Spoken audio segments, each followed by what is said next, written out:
We have two speakers this evening, both from Tropical Audubon Society in Miami, Lauren Jonaitis and Stephanie Clements. So we're very fortunate to have two people speaking to us tonight on the Everglades and conservation efforts and all the wildlife that's found there. So Lauren is joined the Tropical Audubon Society in 2022 as Senior Conservation Director, and she's been called upon to focus her environmental expertise on expanding and amplifying the organization's role and reach across South Florida. Her background includes science communication, environmental permitting and policy, land use planning, and coastal ecology. Previously, Lauren worked to reduce light pollution impacts on sea turtles and their nesting habitat while employed with the Florida Fish and Wildlife Conservation Commission in the imperiled species management section. She then moved to the private sector, where she was an environmental coastal scientist focusing on environmental permitting and dune restoration maintenance efforts. She currently serves as the communications chair and board member of the Society of Conservation Biology North America, where she focuses on broadening outreach to underrepresented groups in conservation, and she actively works to engage groups that have been historically marginalized. Lauren received her bachelor's degree in zoology from the State University of New York at Oswego, and a master's in biology with a focus in conservation biology and population ecology from Bowling Green State University in Ohio. Lauren enjoys anything to do with nature and wildlife, traveling, art, meditation, horseback riding. Our second speaker, Stephanie Clements, joined Tropical Audubon Society as Education and Advocacy Director in May of last year, after earning her PhD in biology from the University of Miami. She's been passionate about conservation of our natural world from a young age and brings expertise in conservation biology, interpretive programming, and environmental advocacy to the Tropical Audubon Society. She received her Bachelor's of Science in Environmental Science from Roanoke College in Virginia before she moved to Miami for grad school. Throughout graduate school, Stephanie was invested in scientific outreach programs, both at the University of Miami and with area partner organizations. And she's also worked in fragmented habitats in Costa Rica and in Miami-Dade County. She's previously worked 10 years as an interpretive park ranger with the National Park Service, as a field manager with an environmental advocacy group, and as a children's educational program instructor in a zoo. Her doctorate dissertation focused on conservation of reptiles and amphibians. In her education and advocacy role, Stephanie stewards and expands the flagship Tropical Audubon Ambassador Program, which cultivates interested Miamians as environmental advocates. She plans to broaden the scope of this and other conservation-based advocacy programs to engage with historically and unrepresented or excluded communities. Stephanie strongly believes in engaging kids with nature from a young age and looks forward to developing interactive learning opportunities for South Florida families, including a post-pandemic reboot of the Society's annual Bird Day. In her free time, Stephanie enjoys hiking, camping, traveling, spending time with friends, and playing with her indoor cat. We're very pleased to have both Stephanie and Lauren tonight as our speakers. Welcome. Thank you so much for having us. We are very excited to be here. Well, thank you so much for the invitation. We're really excited to be joining all of you tonight. And thank you for that wonderful introduction as well. I'm Stephanie Clements. I'm the Education and Advocacy Director at Tropical Audubon Society, and I'm joined by Lauren Jonaitis, our Senior Conservation Director. And tonight, we are going to explore the history and the science of the River of Grass, South Florida's most iconic ecosystem. This presentation is going to cover development threats, water management, and the power struggle over the control of water resources of the Everglades. You're going to gain knowledge about the birds and other wildlife who depend on the Everglades habitats and discover why this ecosystem is so important ecologically, culturally, and economically to Florida. But before I dive in on our Everglades topic tonight, I just want to do a very quick introduction of Tropical Audubon Society, because I know many of you on this call may not be familiar with who we are and what we do. So at Tropical Audubon Society, our mission is to conserve and restore South Florida ecosystems, focusing on birds, other wildlife, and their habitats.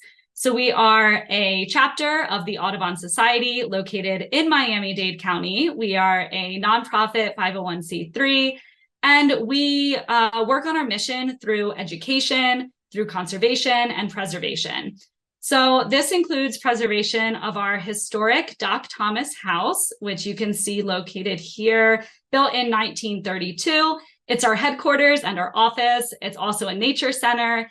And also has some native habitats on the property as well. We also engage in advocacy work, such as speaking for the environment at Miami-Dade County Commission meetings, which you can see Lauren doing here, and leading the public on birding field trips, doing kids education activities, conservation concerts, and our Tropical Audubon Ambassador Program, which is an adult advocacy training program. And you're getting a small taste of our Everglades track of that Ambassador Program tonight as we teach all of you about this iconic ecosystem. So this is our outline for tonight's presentation. We're going to start off with a little bit of basic Everglades ecology, just to make sure everyone's on the same page. And then we will go through the story of the history of the Everglades. We'll then talk about ongoing issues of concern that face this ecosystem. And after that, I'm going to turn it over to Lauren, and she's going to talk about climate and the Everglades, as well as our current conservation and restoration efforts. So let's start off with some Everglades Ecology 101. So the Everglades is a tropical wetland ecosystem that is unique to Florida. Historically, the Everglades occurred from all the way up by Orlando, as you can see on this map here, all the way down to Monroe County. The Everglades actually used to be twice the size of the state of New Jersey, so we're talking a pretty large area. And the Everglades is a fairly young ecosystem. It's only about 5,000 years old. And this wetland contains 9 distinct habitats, including pinelands, hardwood hammocks, sawgrass prairies, freshwater marl prairie, freshwater slough, cypress, coastal lowland, mangrove, and marine and estuarine. So I couldn't show all of them on this screen, but this gives you a little taste of some of the diversity of habitats that are all found within the greater Everglades ecosystem. We could truly dedicate an entire hour just to talking about one of these different habitat types, but we're really going to try to give you kind of a zoomed out view of the ecosystem as a whole tonight. I do want to say, for example, one of those habitats are the pine rocklands pictured here. Pine rocklands are a globally critically imperiled ecosystem, which are found only in South Florida and in the Bahamas. And due to development of these more upland areas within the Everglades in South Florida, less than 2% of this habitat now remains outside of Everglades National Park. So that's just one example out of those different habitat types. And these 9 distinct habitats really support an incredible diversity of wildlife. Many species that are found in the Everglades are endemic, meaning that they are found nowhere else in the world.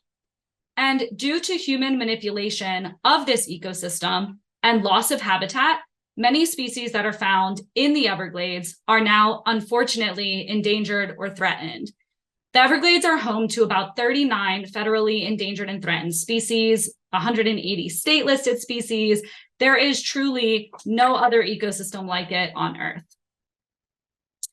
And since we're going to be talking about the entire Everglades ecosystem tonight, I want to just give a quick overview of the different parts of the Everglades so that you know what we're referring to as they come up when we're talking through the history of development.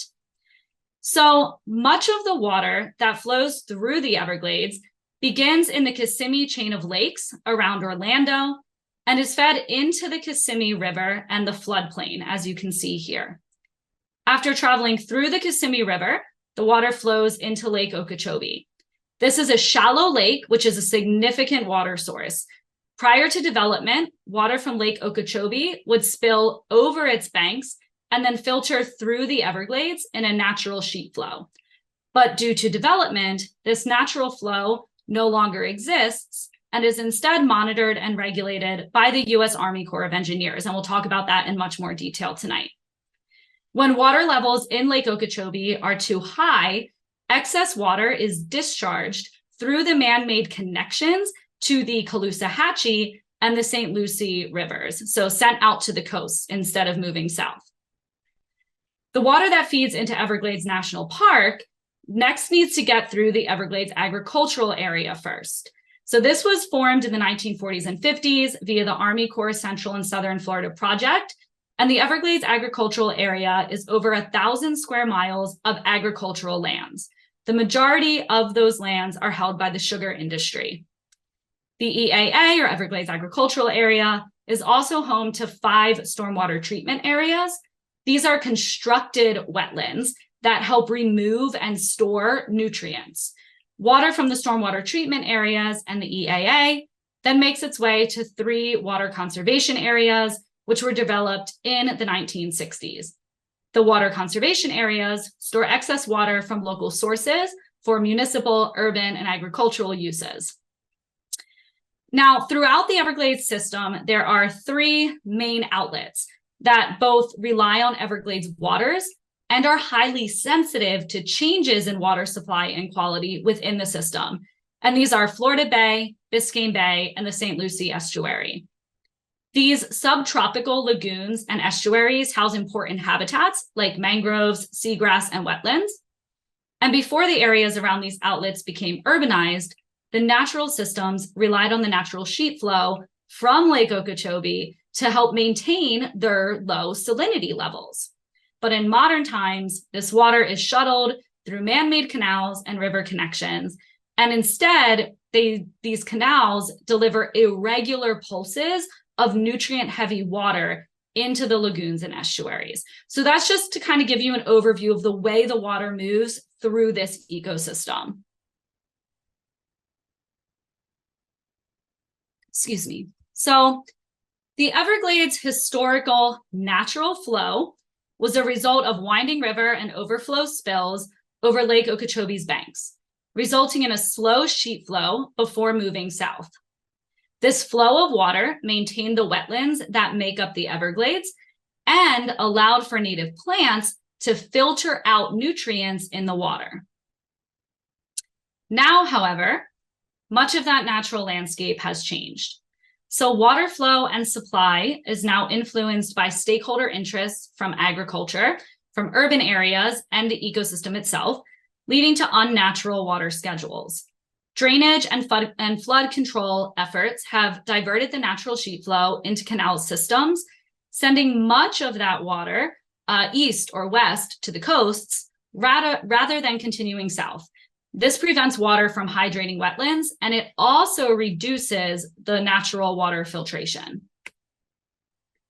Now, this is important because the Everglades is naturally a nutrient-poor system, and the native plants are highly adept at surviving in these lower nutrient conditions. The nutrients that get added into the system from agricultural and urban sources have therefore really impacted the system. These added nutrients have altered the native plants, which has led to a cascading effect throughout the ecosystem. So now that we have some of the context, we're ready to dive in to the background of how we got to where we are today with our relationship with the Everglades. The story of our history with the Everglades is a complicated one. And one thing that I would like you all to really think about as I describe this history is the juxtaposition of conservation and development that we really see throughout the timeline. Often, even those who were involved in wildlife preservation were unable to really make that connection between that and the greater ecosystem functionality. Now, I also just want to say that because Tropical Audubon Society is located in Miami-Dade County, a heavily urbanized area within the greater Everglades ecosystem, a lot of what Lauren and I are going to be sharing tonight is going to be from the perspective of Miami specifically, but we will continue to reference back to the ecosystem as a whole. So, prior to Florida becoming a U.S. territory, the Everglades was inhabited by the Miami tribe, the Tequesta tribe, and the Calusa tribe, with occasional European expeditions and settlements. These expeditions resulted in the displacement of the local tribes by the 1700s. The Seminoles and the Miccosukee in modern Miami come from members of the Creek Nation, who were chased out of Alabama and Georgia by settlers and arrived in the early 1700s. So we recognize that these really are indigenous lands, which have been and continue to be the sovereign homelands of the native peoples, whose traditional knowledge should be respected as we're learning about these lands. We also encourage you to learn more about the tribal nations of the Everglades or also within your own area, and you can do so at this link that we put on the screen. So after Florida became a U.S. territory in 1821, permanent American settlements in South Florida emerged. The Second Seminole War almost wiped out the remaining native population in the Miami-Dade area. In 1836, Dade County was created under the Federal Territorial Act. At that time, Dade County included the land from Palm Beach all the way down into the Keys, so a huge chunk of area. After the end of the Second Seminole War, the village of Miami, which you can see right here, was charted on the south bank of the Miami River. However, settlement during this time was very slow because remember, we still had that historic water flow. So Miami could actually only be accessed by boat. Now, the first attempts at draining the Everglades took place in the latter half of the 1800s. In 1881, Florida sold 4 million acres of land to Hamilton Diston, a northern industrialist. The deal required that Diston drain land around Lake Okeechobee and the Kissimmee River. Diston's companies first attempted to drain the Everglades in 1882. Now, while initial results looked promising and drew farmers into the area, subsequent wet seasons in Florida revealed that it wasn't actually enough to maintain that dry land. During Diston's draining efforts, oil tycoon Henry Flagler began building the Florida East Coast Railway, starting in St. Augustine in 1885 and connecting to Miami in 1896. This opened the east coast of Florida to development and resulted in Miami becoming an incorporated city of Dade County. Now, with such a small population when Miami first began, wildlife losses were pretty minimal at first in Florida.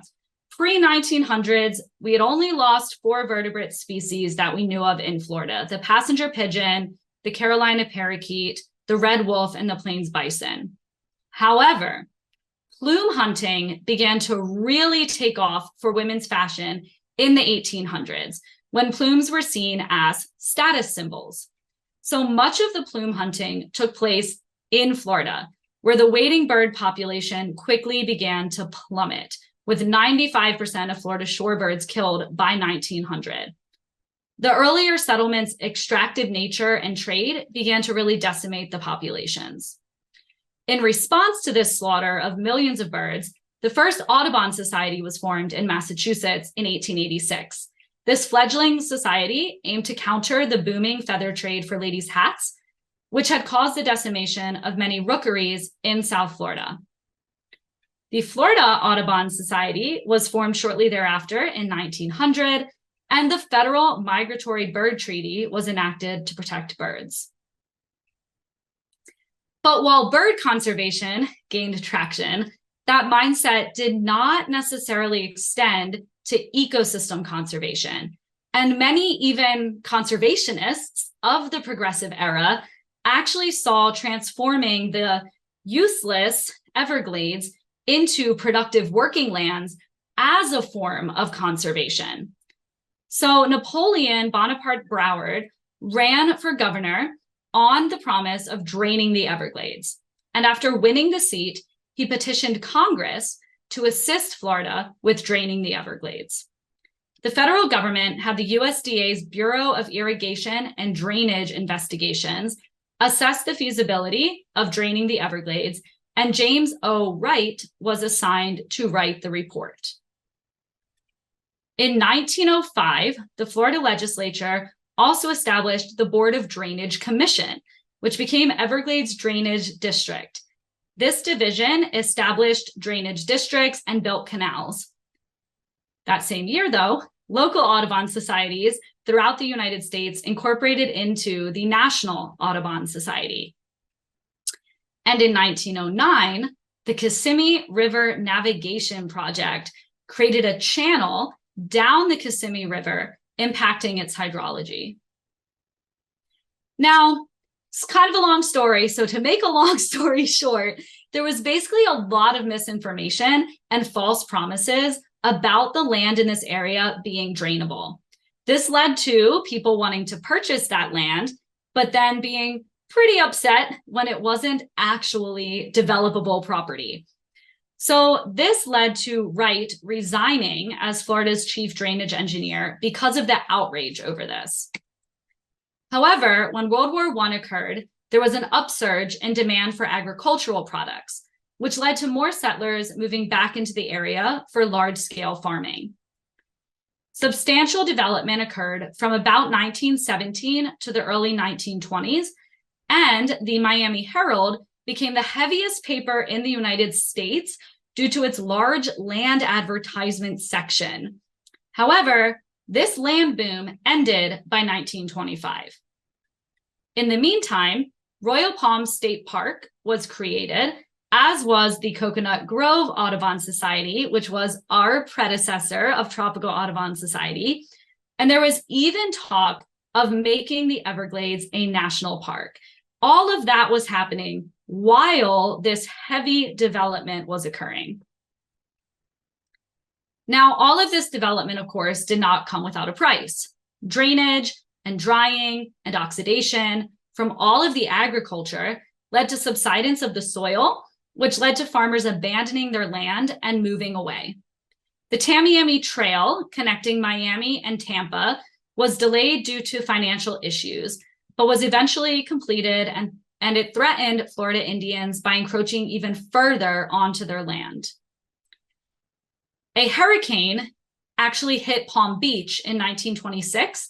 Storm waters overflowed the dike and destroyed 13,000 homes and killed over 400 people.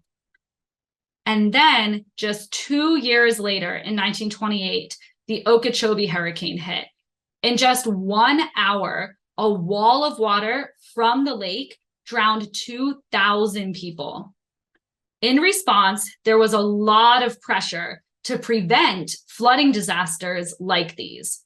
So the work of the Okeechobee Flood Control District from the U.S. Army Corps of Engineers included controls such as Hoover Dike, a massive levee around the southern rim of the lake to prevent flooding disasters. The Great Depression did stall the construction, but President Hoover pushed legislation like the River and Harbor Act, which authorized construction of levees.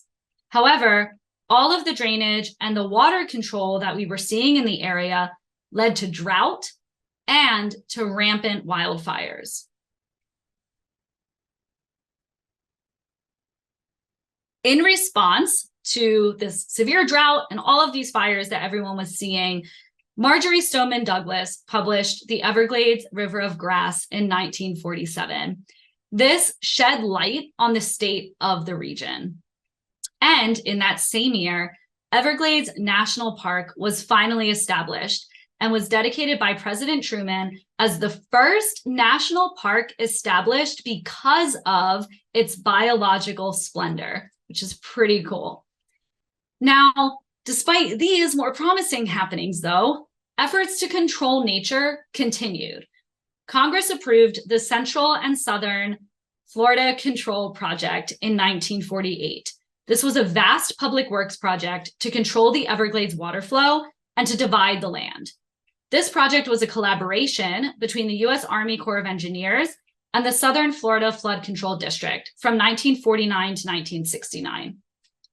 The sugar industry in the Everglades agricultural area also grew as a result of the Cuban Revolution in 1960.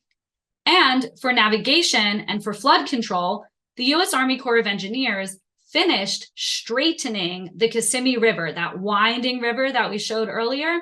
They finished straightening it in 1971, destroying nearly 48,000 acres of marshland in the process. Now, all of this continual manipulation of the Everglades really started to be noticed in the state of the natural environment. Multiple species were listed as endangered by the U.S. Fish and Wildlife Service, including the Cape Sable seaside sparrow, the snail kite, and the Florida panther. There was a jet port that was proposed in Big Cypress, but was actually struck down thanks to the advocacy of many environmental groups. And Biscayne was designated as a national monument. Now, remember, that's one of those outlets of the Everglades water is Biscayne Bay. The National Environmental Policy Act established the Environmental Protection Agency, which required that there be environmental assessments on these projects. So the U.S. Army Corps of Engineers conducted a retroactive environmental impact statement on the Central and Southern Florida project and actually stopped all of their work on that. There was another extreme drought in Florida in 1970 and 71, which really highlighted the water supply and environmental issues.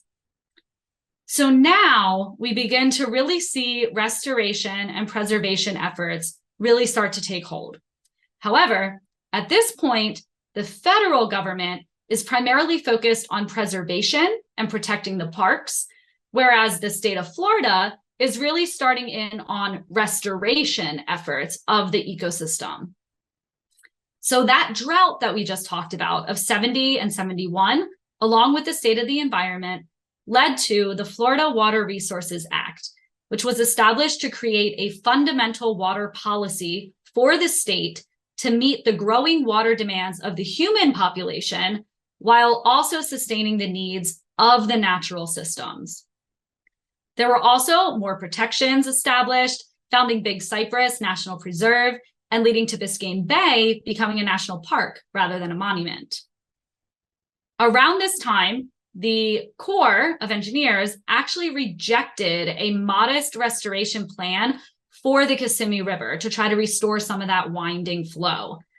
At the state level, though, Governor Bob Graham recognized that South Florida needed restoration as a whole and established Save Our Rivers and the Kissimmee River Restoration Project to begin backfilling the Kissimmee River and restoring the meandering of that river. The Warren-Henderson Act was also passed, giving the State Department of Environmental Regulation, now known as the Department of Environmental Protection, the authority to protect wetlands and surface water within the state for public interest. And around that same time, we also see the federal Clean Water Act, both aimed at water quality. The Everglades received designation as a wetland of international importance, and Florida passed the first ever Everglades cleanup plan with the Surface Water Improvement and Management Act. However, the federal government filed a lawsuit against the state of Florida for the state polluting Everglades National Park, which led to the Everglades Nutrient Removal Project. Florida's 1991 Everglades Protection Act provided water management districts with well-defined tools for ecosystem restoration. The South Florida Water Management District proceeded with a backfill plan for the Kissimmee River. And this led to provisions of the Water Resources Development Act, which were passed in 1992, authorizing the Corps of Engineers to construct a restoration plan for the Kissimmee River. This plan was to be cost shared 50-50 between the federal government and the state of Florida, along with additional restoration activities as well. So in 1993, the key federal agencies created the South Florida Ecosystem Restoration Task Force to coordinate the federal restoration activities. The task force was later expanded to actually include tribal, state, and local governments and was codified in federal law in 1996. In early 93, the Corps of Engineers initiated a review study or a restudy of the Central and South Florida project with the goal of seeking opportunities for restoration and improving water supply and other water-related needs. Also in 94, Governor Childs created the Governor's Commission for a Sustainable South Florida. This group of over 45 representatives of all of the relevant interests, so we're talking state, local government, big sugar, rock miners, environmentalists, including Tropical Audubon Society, the tribes, citrus, federal agencies, the water district, etc. All of these groups are coming together. The Governor's Commission adopted over 10 reports, all but one of those unanimously, that created the consensus for restoration that continues to this day. So I just want to emphasize that this buy-in by all of those relevant stakeholders is really central to continued support for the restoration plans that continue to this day. The Everglades Forever Act was passed in 94 as a result of the prior suing of the state by the federal government for impacting the water quality. And this act included the construction of stormwater treatment areas to help improve the Everglades water quality. So all of this really led to the largest restoration project in the world. Working with the task force, the Governor's Commission provided the Corps and the South Florida Water Management District with the outline of a unanimously agreed way forward for the Comprehensive Everglades Restoration Plan, or SERP, as we call it. The Corps and the district fleshed out the details, and Vice President Gore delivered the proposed plan to Congress in '99, and it was authorized in 2000 as the Comprehensive Everglades Restoration Plan. SERP is designed to address the quantity, quality, timing, and distribution of water, and it includes restoration, but it also addresses other water-related needs in the region. It has 68 different components that are aimed at water storage, stormwater treatment, and removing barriers to flow. So as you can see on this map here, we're showing our natural flow, the historic flow that we talked about earlier, compared to what it looks more like today, and then what we're really trying to get back to. We'll never be able to restore it all the way back to its historic flow, but we're trying to get as close as we can. This is a 30+ year implementation, and I'm going to let Lauren go into much more detail on what these SERP components look like, but I wanted to introduce it in the context of that history that led into SERP. But before I turn it over to Lauren, I want to touch on some of the really critical issues of concern that need to be taken into account while we're considering the necessary steps for conservation and restoration in this ecosystem. There are a lot of issues that unfortunately plague this iconic ecosystem now. These include, but are not limited to, development, water management, runoff and pollutants, blue-green algae and red tide, and invasive species.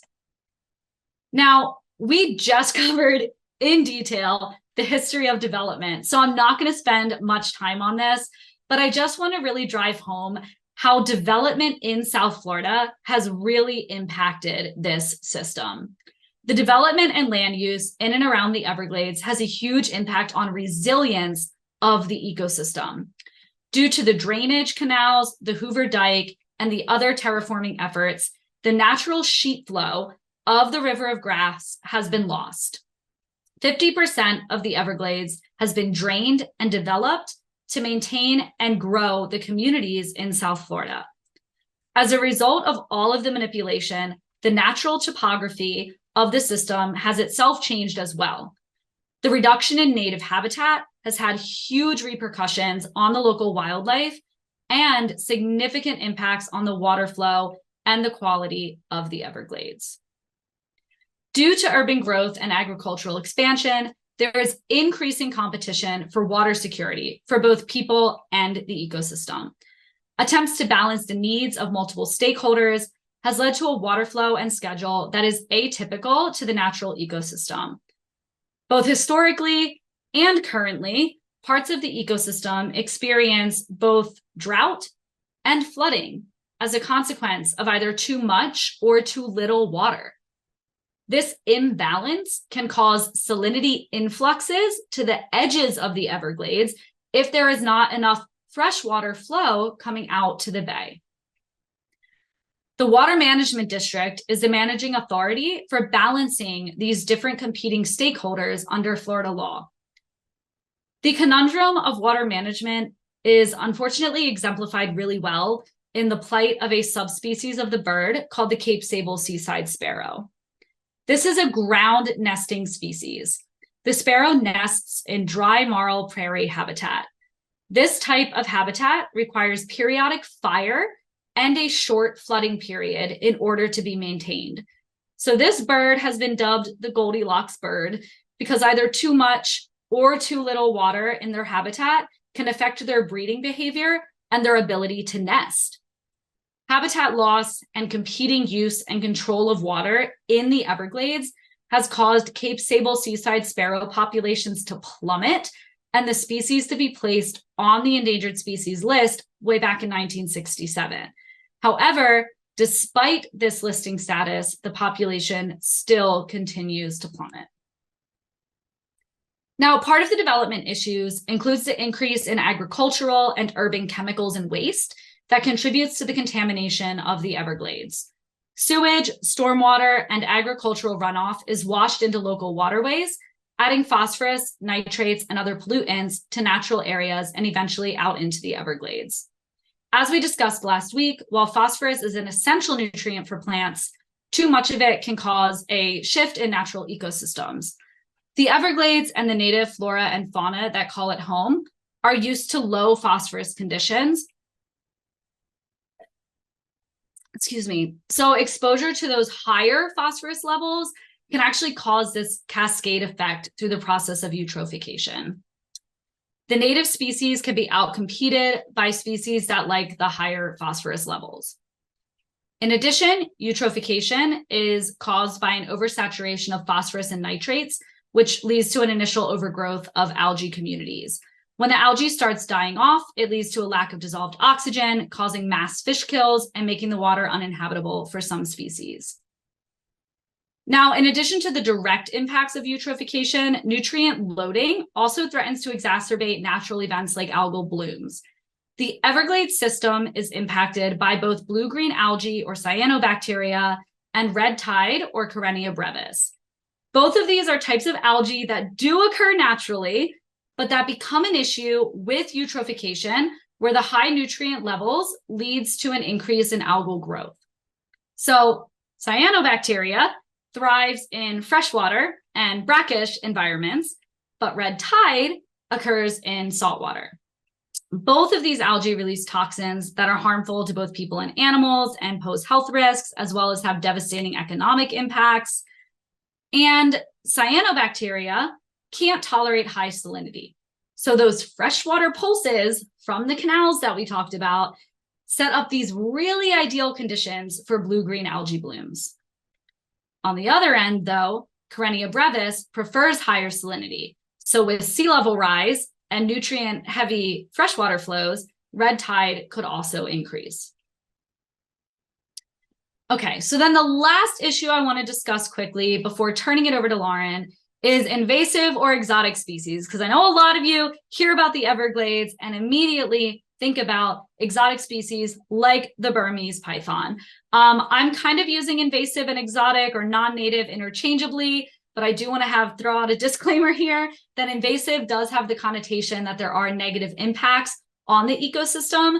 We have a lot of exotic species in South Florida, and we don't necessarily know for all of them whether they're having a negative impact or not. South Florida is actually the most heavily invaded continental region in the world. Many of the non-native species in South Florida are introduced through the pet trade or also from shipping and cargo and landscaping. However, some invasive species were even introduced intentionally, like Melaleuca, which is what's being pictured up here. Melaleuca is a tree that was actually introduced to help drain the Everglades because it's a tree that sucks up water. And so it was really, helpful for drying up the Everglades when that was the goal. But unfortunately, it does really great at that job and has now spread through the ecosystem. South Florida has a tropical climate as well, which means that a lot of species introduced from other tropical areas around the globe do really well when they arrive in South Florida because they're already adapted to the type of climate we have. It costs the state over $500 million to manage non-native species annually. And the altered hydrology and development that we've created really tend to favor non-native species. These non-natives can compete directly with our native species or can even predate upon them. So one, of course, iconic example of this is the Burmese python. Burmese pythons have reduced the native mammal population in Everglades National Park by an astounding 98%, which is absolutely mind-blowing. But both exotic plants and animals have negative impacts on our South Florida ecosystems. Invasive plants come from agriculture, from travelers and landscaping. And at this point, over a third of all the plant species in Florida are exotic, costing the state about $45 million per year in management and covering over 1.5 million acres across the state. Some of these are plants that were introduced a long time ago. These ones are particularly problematic because with time, they've become very widespread and prolific. So that includes plants like Brazilian pepper, Australian pine, or the Melaleuca we saw in the previous slide. These outcompete natives and heavily impact the natural ecosystem. But there's many other problematic plants as well. It's not just those three. We don't have time to talk about all of them in detail. But because of how massive this problem is, there are plants that are now illegal to sell, propagate, or plant, and others that are controlled, meaning that you can't plant them within 500 feet of a native plant community. And then I want to talk quickly about the invasive animals as well.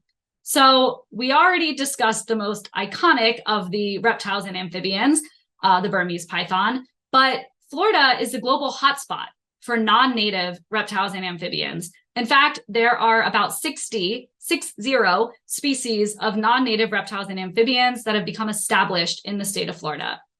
In urban Miami-Dade County, over 90% of the reptiles and amphibians that you see are actually not native to the state. In addition, the drier hydrology that we've created tends to favor non-native species.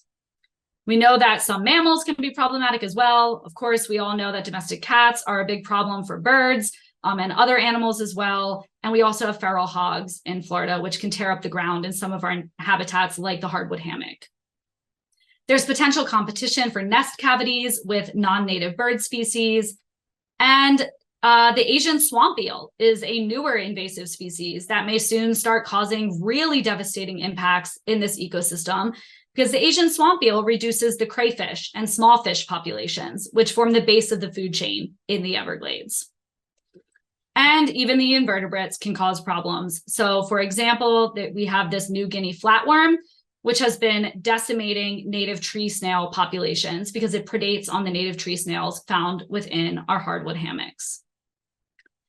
And so I've just gone through a lot of our ongoing issues that we face in the Everglades that we really need to consider as we're thinking about restoration and conservation efforts. So I'm now going to turn it over to Lauren to continue the conversation as she talks about the interface between climate change and the Everglades. So Lauren, I'm going to turn it over to you.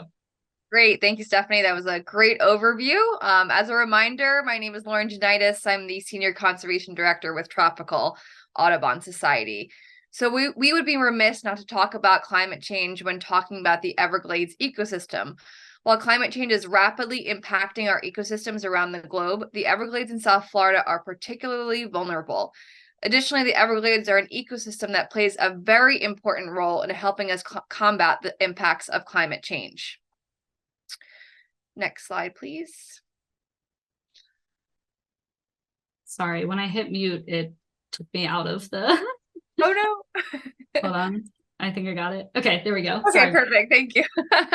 Great. Okay, so as we've discussed earlier, water supply and quality is already an issue in the Everglades, and climate change will enhance this struggle. Water supply and quality are impacted by higher temperatures and changes in rainfall patterns, and will further impact the resilience of wetlands.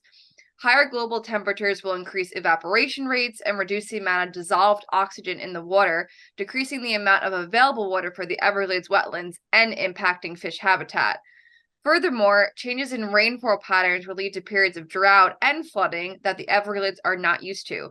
The change in water availability will further saltwater encroachment into freshwater wetlands and increase water competition from urban and agricultural interests, as well as increased runoff and more algae blooms that Stephanie discussed earlier.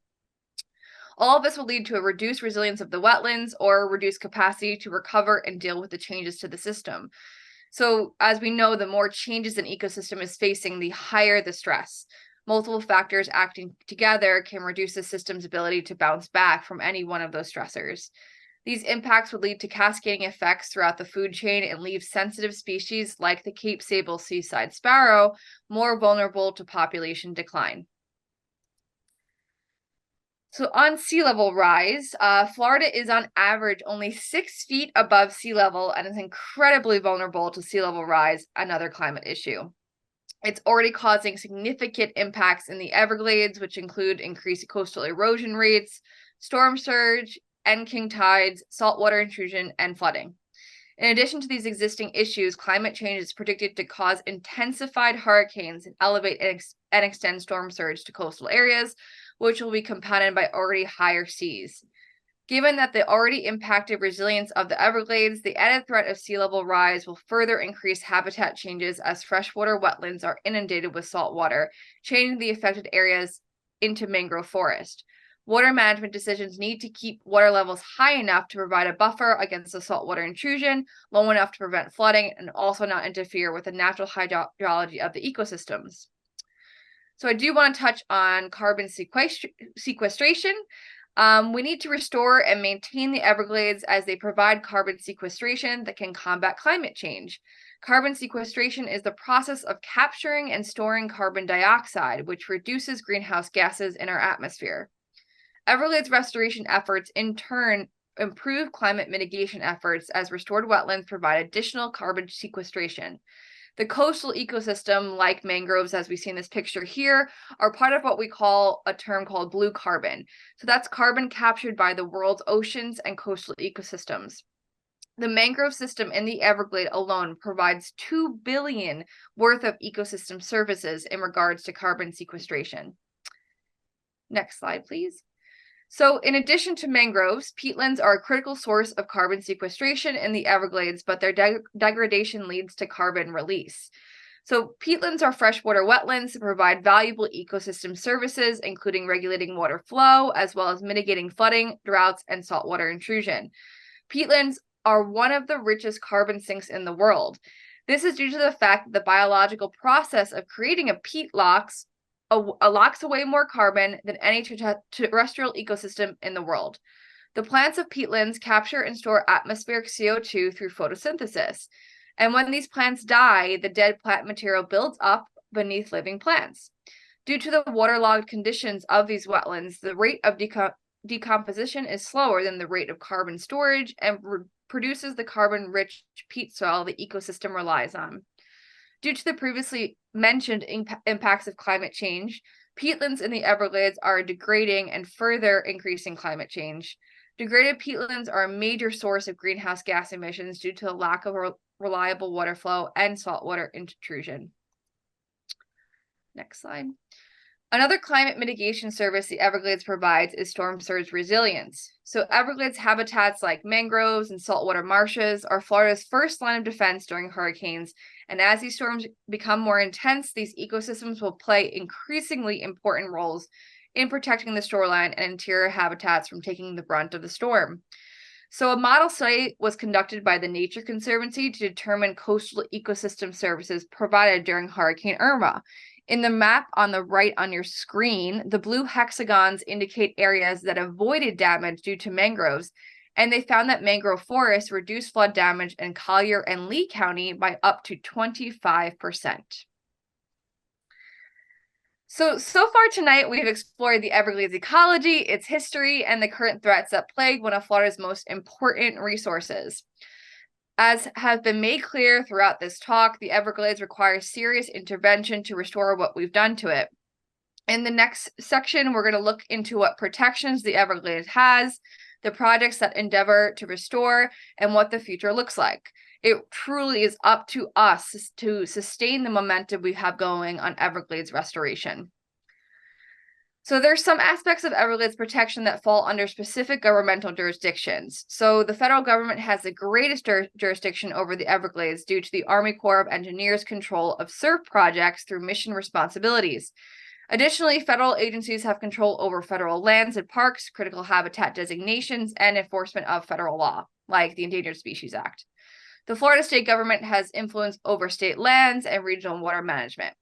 The Miami-Dade County government, where Tropical Audubon Society is located, or other county governments in Florida can act as a non-federal sponsor to SURF projects, regulate pollution through ordinances, and also develop smart growth policies.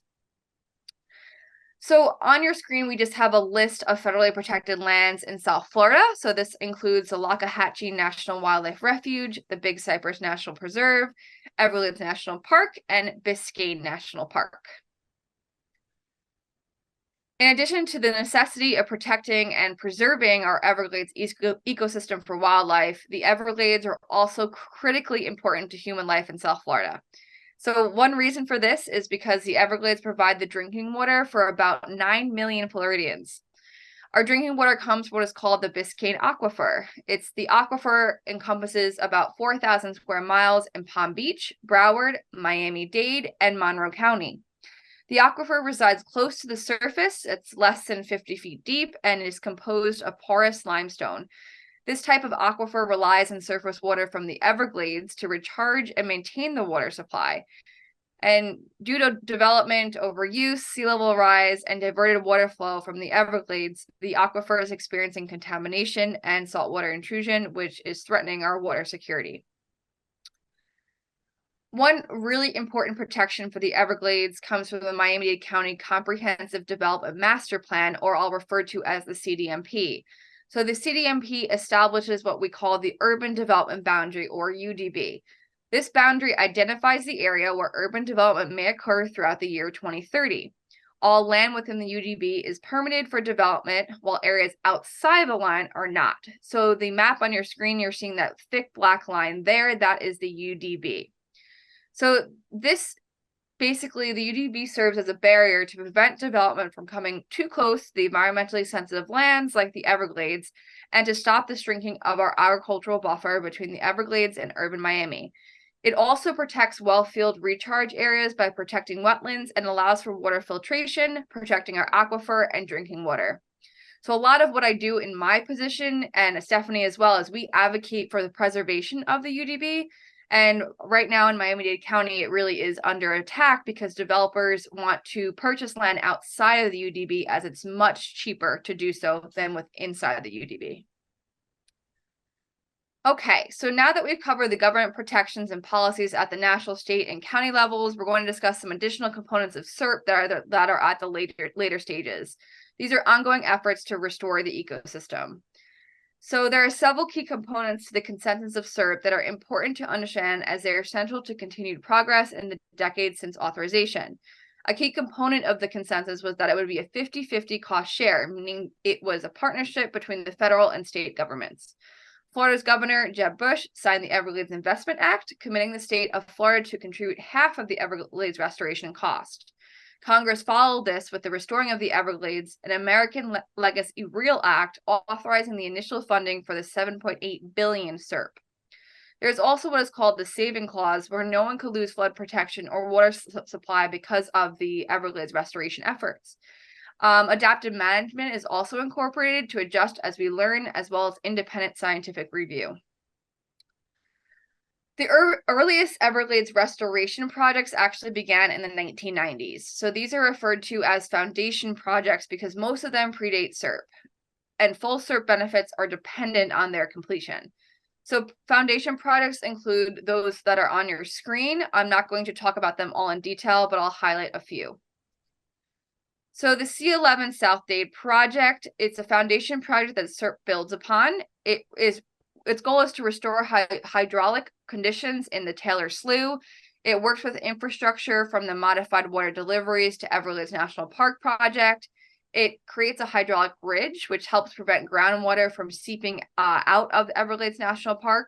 And construction is complete for this project, but it's, continually need to be maintained and repaired. We also have the Tamiami Trail modifications. So the Tamiami Trail is a 264-mile roadway that was completed in 1928 to connect the growing cities of Tampa and Miami. The east to west Everglades portion of this roadway created a 25-mile barrier to the natural water flow south to Everglades National Park and Miami-Dade County. In 1989, Congress authorized the Army Corps of Engineers to put together a modified water deliveries to the Everglades National Park plan to get water into the expanded park. In 2009, they came out with a modification report as the original plan was no longer consistent with SERP. The new plan consisted of the development of a 1-mile bridge and road improvements to increase the water levels in the adjacent canal and improve water flow south. Additionally, the Tamiami Trail Next Steps project was a result of the National Park Service study that recommended the construction of up to 5.5 miles of additional bridging and complete reconstruction of the remaining roadway, raising the top of the finished roadway elevation to approximately 13 feet to accommodate the future SERP projects designed for the adjacent canal. The project is currently in the planning part of phase 2, which focuses on reconnecting the hydrology of some of the more low-lying remnant sloughs. As of February 2022, the National Park Service has been collaborating with the Seminole and Miccosukee tribes, as well as environmental NGOs, to establish the phase 2 plan. Another foundation project relates to managing Lake Okeechobee. So the Lake Okeechobee System Operating Manual, or I'll refer to as LOSOM, is intended to replace the original Lake Okeechobee regulating schedule known as the 2008 LORS, taking into account SERP infrastructure and other Everglades restoration. These are all Army Corps of Engineer efforts that would modify the way the lake is managed and incorporate flexibility in Lake Okeechobee operations. The LOSOM objectives is to balance flood control, water supply, recreation, navigation, environmental effects, and cultural and recreational resources. The planning for the new manual began in late 2018, and the final draft of the water control plan was released in July of 2023. Okay, so SERP was authorized in the Water Resources Development Act 2000, and the first 2 projects on your screen were authorized in 2007. We're just going to talk about the Pick a New Strand. So the Pick a New Strand Restoration Project was considered a hugely important project for endangered species throughout the SERP area. So this was really the most important project to the U.S. Fish and Wildlife Service. First, it was the first SERP project to begin to fix the 85 square miles in western Collier County that were drained. So the goal was to restore the natural water flow, and they did this by implementing the bulleted actions that are on your screen. So, they had to restore wetlands, reduce over drainage, and all of that. It's still in progress, but we already see wildlife recovering. I'm briefly going to cover SERP Generation 2 projects. Again, we're going to focus primarily on the projects in Miami-Dade County, but we'll touch on a few outside of our county. So the Biscayne Bay Coastal Wetlands Phase 1, it's one of the most important SERP Generation 2 projects for Miami-Dade County. The purpose of this project was to rehydrate coastal wetlands and reduce abrupt point source freshwater discharge to Biscayne Bay and Biscayne National Park. The project encompassed the Deering Estate, Cutler Wetlands, and the L31 East region. You could see those regions in green on the map on your screen. There is some ongoing work on phase 1, but meanwhile, phase 2 is currently underway. And the project will divert an average of 59% of the annual coastal structure discharge into freshwater and saltwater wetlands instead of direct discharges into the bay. Now for SERP Generation 3 and 4, which includes the following projects on your screen.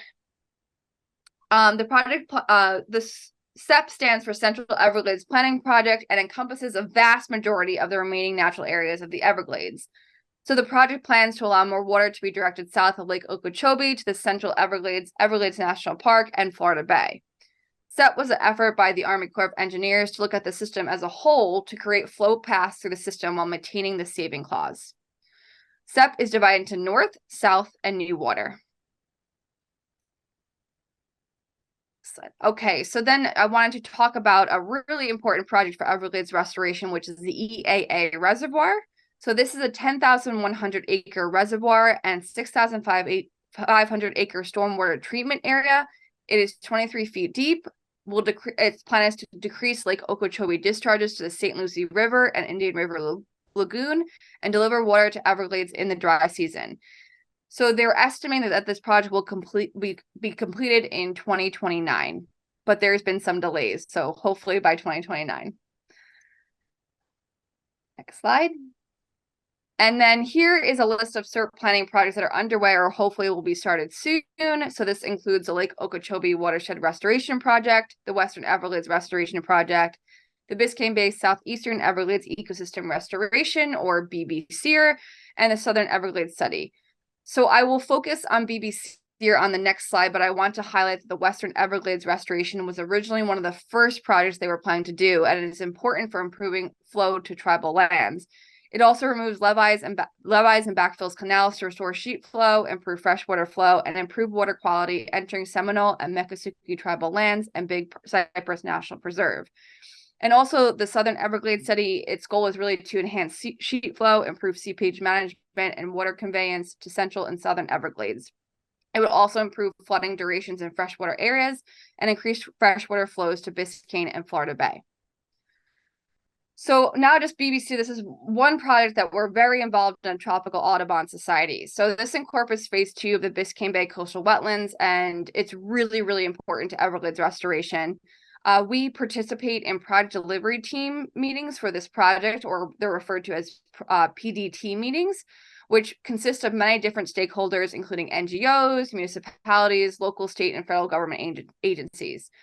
So this project will restore ecological conditions in the model lands, Southern Glades, Everglades National Park, and coastal wetlands.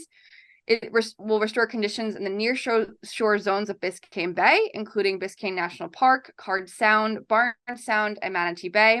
And it will improve ecological and hydrological connectivity between Biscayne Bay coastal wetlands, the model lands, and Southern Glades.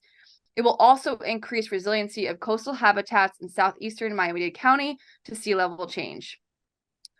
So the current status of BBSEER, it's a very large SERP project, and there are a number of steps required before groundbreaking. So currently BBSEER is in the study phase of the project, with smaller steps outlined in the arrow on your screen. Within the study schedule, we are currently in the alternative evaluation and analysis phase, outlined in purple. And there are several alternative plans being considered. So as we participate in these product delivery team meetings, they go to all these different alternative plan options. So I know that was a lot tonight. So really, in conclusion, there's still work to do. So far through, though, restoration has resulted in glimmers of hope. Water flows in some areas it has not flowed in years. The last chapter has not yet been written, but that means the story is still unfolding. The Everglades is the lifeblood of South Florida, and we need to ensure that funding for Everglades restoration continues. This will ensure we can much more aggressively move to restore and protect the natural sheet flow of water that is the largest environmental restoration project in American history. So we're going to close there. Just keep in touch with us. You could email education@tropicalaudubon.org. We also have our Twitter, Facebook, website, and Instagram, and also LinkedIn listed on your screen if you have social media. You could also join as a member with Tropical Audubon Society at www.tropicalaudubon.org. And if you would like to support our conservation and advocacy efforts, you could scan the QR code on your screen with your phone, and that will take you to our page to donate, or you could donate on our website. Thank you very much for tonight, and we will close with questions. Okay. Thank you very much, Lauren and Stephanie, for a most interesting and comprehensive talk on all what's going on in the Everglades and the impacts it's having on the whole ecosystem. It's wonderful. It's nice to have you. A couple of questions. One is on the Everglades restoration plan.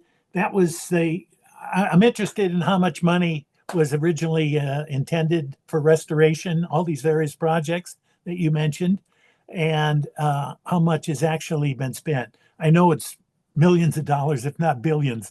And I just wondered, with the current climate and the current, how many administrations that spans since 1994. Can you give us some perspective as to progress that was anticipated in terms of funding and what's actually been spent, and what the prospects are for more? Yeah, that's a great question. So we each year we're actually given more funding. So Governor Ron DeSantis, the state is offering $3.5 billion in the next 4 years, and also the federal government is increasing funding each and every year. So it's good news. We're moving in the right direction. We have a great table. I'll have to find it, but it shows you what we started as and where we are now. So I could definitely share that if I could just find it, but it's definitely getting better over time. And I don't exactly know how much has been spent, but it's millions for sure. I'd say billions, I think. Yeah. Mm-hmm. Okay. And that question relates to one that has been submitted. How much political and public support is there for preserving habitat, preparing for climate change currently? It's getting better. I think it's getting better. Our governor, Ron DeSantis, he has claimed to, be an advocate for restoring the Everglades. He has an executive order out claiming that the state will fund $3.5 billion in the next 4 years for Everglades restoration. The only thing about that is, if you read the fine print, for us, if you really want to preserve the Everglades, you would buy the land to do it. And unfortunately, this executive order just says to preserve water quality. And a lot of that water is going to like Big Sugar or ag farms and things like that. So we're getting better in the funding support, but I think the finer details still need to be worked a bit. And, in Miami-Dade County, our cause specifically, we do have a lot of folks that care about preserving the urban development boundary that I mentioned. Our Miami-Dade County mayor is definitely for that. We actually probably have the most environmentally friendly county commissioners and mayor that we've had in years. And also, when it comes to climate change and resiliency, right now we're working on another project called the Back Bay Study. So it's a massive resiliency project funded by the Army Corps of Engineers and our county government, and that's going to help us. They're actually looking into adding floodgates into Biscayne Bay. They're going to be raising people's houses. They're going to be adding seawalls. So there's definitely movement in that direction to prevent the impacts that we're facing from climate change. Stephanie, do you want to add anything?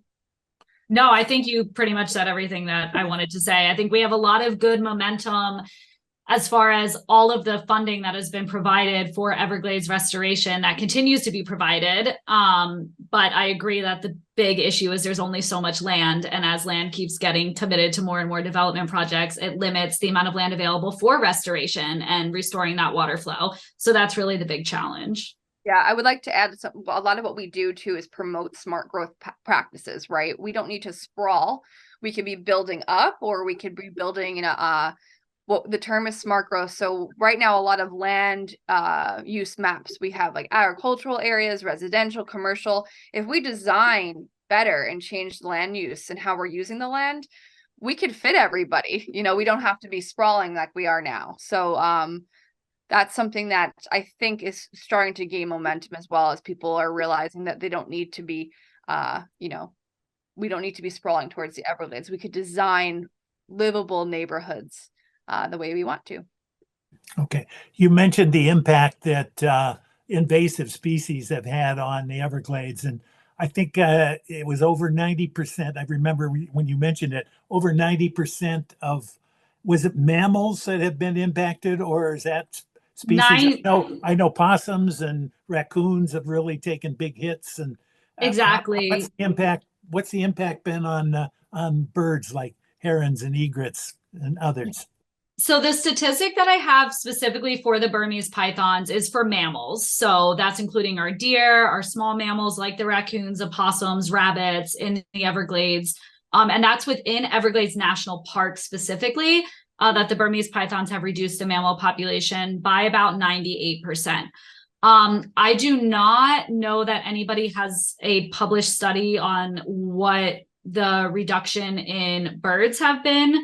I don't think that the pythons are necessarily impacting birds to that same extent.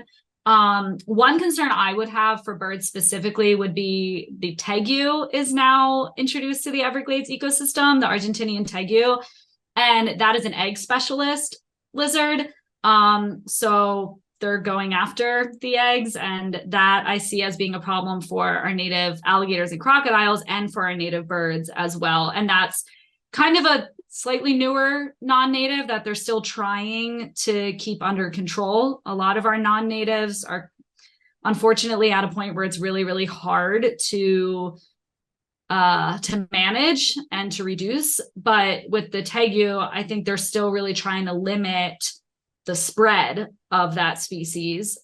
I'll just say it was very interesting to me doing field work down in, or like spending time down in the southern part of Everglades National Park and never, ever, ever seeing mammals down there. And then going up to Loxahatchee National Wildlife Refuge, which you may have seen on that map that we showed.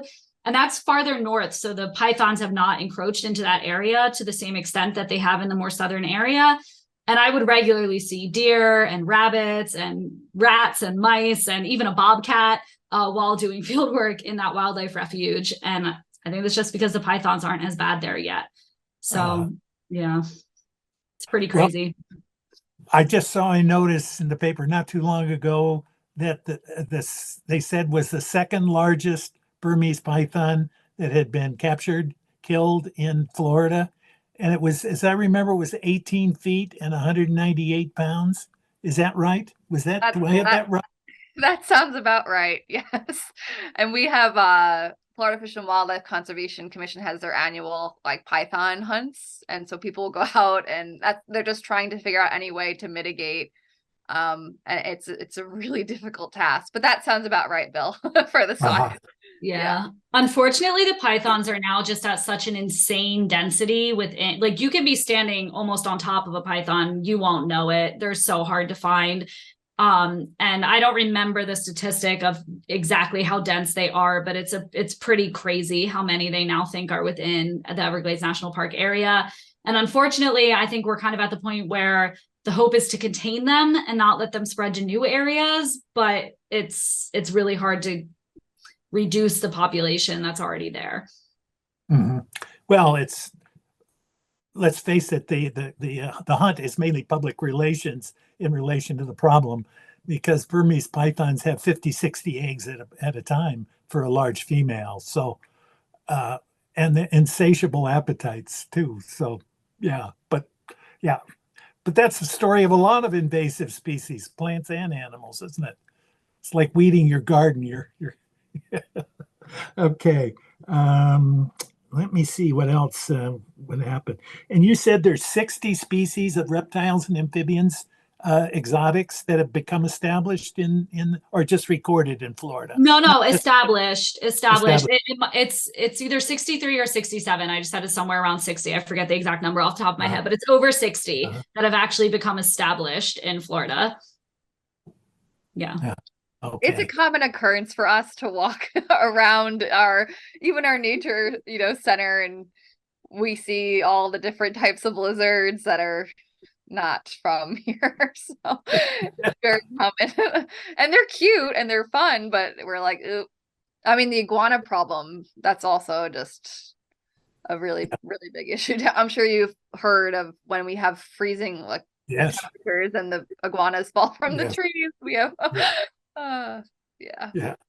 So Stephanie, you've done work on reptiles and amphibians. That's been mainly in Florida. And what kind of work have you done? Field work? Yeah, You so mentioned Loxahatchee. yeah, Loxahatchee.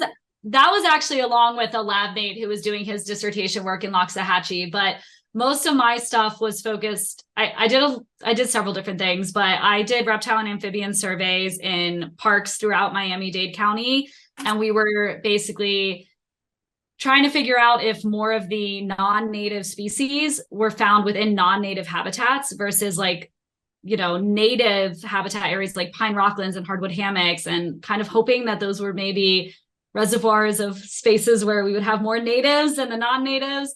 So I did a lot of work on that question, looking at both our invasive reptile and amphibian community and our native community. And then I did a lot of work with the Florida reef gecko, which is a tiny little native gecko. It's our only native gecko east of the Mississippi in the United States, and nobody really knows anything about them. So they're adorable and I love them. And we actually submitted a listing petition for them to the state of Florida because we believe that they should be listed. So they are processing that listing petition right now. So that's some of the work that I've done. Mhm. Well, that about wraps up our questions. I'd like to thank you both for a most informative program and keeping us abreast of all the developments that are going on to try to restore the Everglades. And thank you. And thank you for Tropical Audubon Society and you specifically for all the work that you're doing in terms of advocating for the Everglades. Do you feel that you are getting public support for it down there in addition to government? When you go around and talk to people, do you find that they recognize the value of the Everglades, not only as wildlife habitats, but the services they provide that you've mentioned? I think we're getting there. I think when people find out this is where our water is coming from, right? It's like, oh, this is really important. One of our partners, the Everglades Foundation, they have billboards and signs and bus routes that says your water comes from the Everglades. And so I think people are catching on. We still have the battle of pro development though, right? So that's also an issue. But I guess even with Stephanie though, she could speak to her ambassador program that she runs. That's what I was just going to say. I mean, to me, that has been such a light of hope. We run this ambassador program that's an adult advocacy training program, and we graduated just between last year and this year. We graduated about 130 people from that program, which is just really an outstanding show of support from the local community. It's an 11-week program, and people are going through this course because they care about the ecosystem and they want to learn how they can help protect it and advocate for it. And to me, that's a really, really good sign that has been very encouraging. And we have these ambassadors that join us and to commission meetings to advocate. And a few I know that they're going to join us. There's Everglades Action Day up in Tallahassee, and we might be able to get some of them up there as well to speak with their, our elected officials about protecting the Everglades. Mm-hmm. Well, we're all fighting the image that unfortunately a large proportion of the population has when you mention swamps, because they conjure up, that means mosquitoes, snakes, alligators, all things that some people don't care for. And so that's unfortunate. I think that's a lessening. More and more people are realizing the value of wetlands. Yeah, and I think it's also like the Everglades. The Everglades is not just Florida. That's America's Everglades. Like this is like something that we cannot find anywhere else, So that's how we like to talk and speak to it. And it's just, I love one of Stephanie's the slide with all the different habitats. Like, people think of Everglades, like you said, Bill, and they're thinking just alligators and muddy water. That's not it. There's so much more to it, so much more beauty there.